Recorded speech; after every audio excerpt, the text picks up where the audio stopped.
So since I have 9 videos on YouTube, it's probably a good time to go ahead and introduce myself, since I have not done so yet. So why don't you come on a little closer and we'll get started. My name is Chris Mcdowell. I live in North Georgia. I come from Louisiana. I grew up there in South Louisiana. I lived in New Orleans at the time of Hurricane Katrina, and I had to move up here and ended up staying here.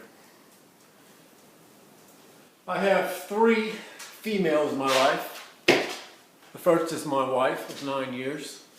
We got married in 2005, just 9 months before the hurricane. So needless to say, the first year of marriage was very interesting. Going through job loss, moving 2 times. That was fun.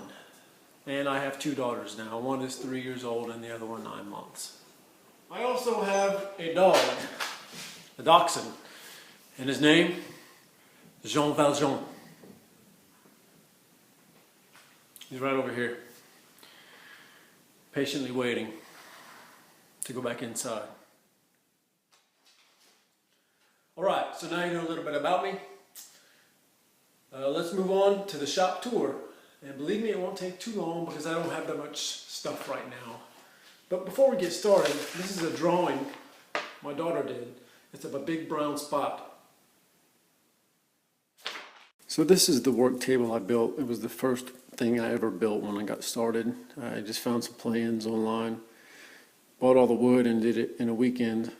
The funny thing is my battery on my drill press died after about 2 screws. So I did the rest of it with a little socket wrench by hand. So that was a fun task. It's just a 4x4 table. I had an OSB top on it because I found the OSB for free, but I just recently purchased this plywood. That's 2 pieces, 3/4 inch laminated together and screwed underneath. I have not attached it yet, but I will be doing that shortly. And I've got to sand the top and put a coat of wax. And I also have this. So I plan on attaching that as well. And I may do a video on how to do that. A couple of other things over here. I had a router table given to me by a friend. It's a little Craftsman bench top. Some sheet good kind of stuff over here, just some hardboard and an old organ that I broke down. Here's my cutoff bins. I use the diaper storage system. You can see there, that's a size 1. That's a size 2T to 3T pull-up over there. And I'll burn them every once in a while in a scrap. In a fire, because what else do you burn things in besides a fire?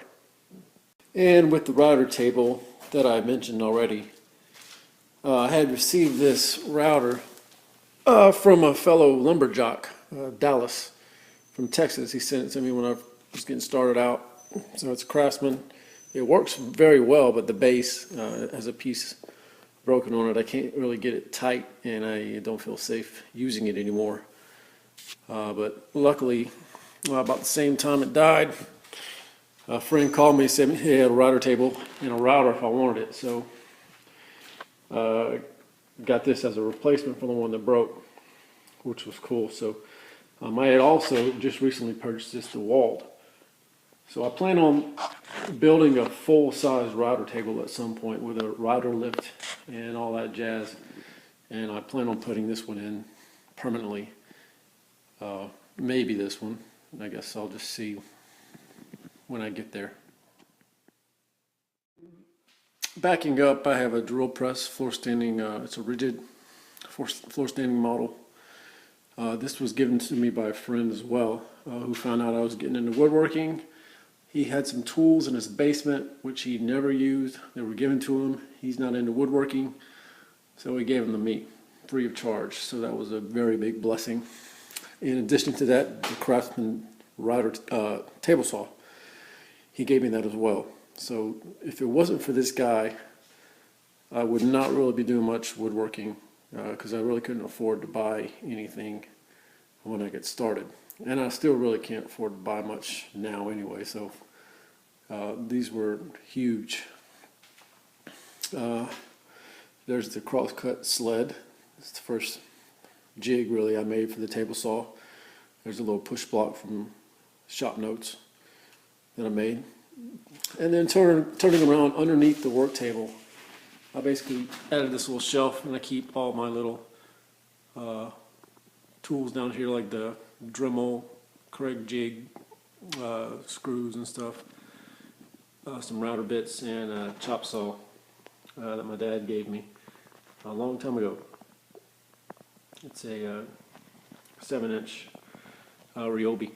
And moving on, before I show you the lumber racks that I just built to take care of my lumber storage, I gotta show you my old lumber rack, and there it is. So let's see the flashback footage. So I got me a lumber storage solution finally, and it's right behind me. You see it? Pretty cool, huh? You like it? That's what I thought. And after that, just last month, I built these brackets that I saw Jay Bates build.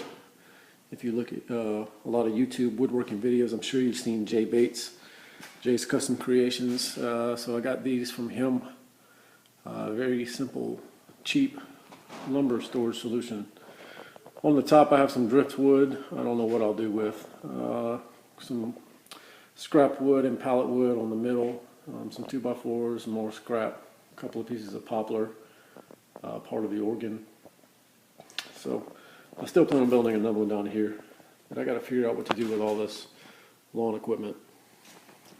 I did build this little stool thing with some pocket holes just to be able to fit my lawnmower under and get the wheelbarrow off the floor. That thing was taking up a lot of space, so I just decided to get it up off the floor, just like I said. And I've got a few pallets still left I got from a friend of mine, Frank.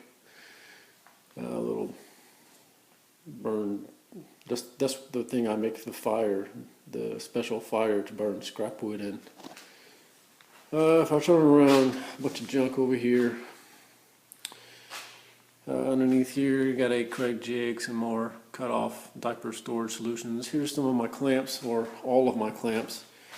There's 6 of them, 4 24-inch Jorgensen and 2 little 12-inch Irwin.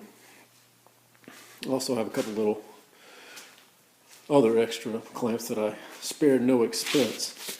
That's right. You see them? See that? What's that? Bessie. That's right. Didn't spare any expense on those. And I also have these 2 pipe clamps. They're behind the drill press. I got those for $5, $2.50 each at a garage sale. Sweet. And for Christmas, I asked for 2 specific things. For my in-laws, I got this. That's right. It's a Veritas dovetail saw. Very excited about that. And for my wife, I got some dovetail markers. So I'm trying to get in gear to learn how to cut dovetails by hand. I'm very excited to get started. That's also why I bought the vise, so that I can have a way to clamp wood down easily instead of using little Irwin clamps. Oh yeah, I forgot. I do have 4 of these little quick clamps from Irwin. That's usually what I use to clamp wood. It's very tedious. So, looking forward to that.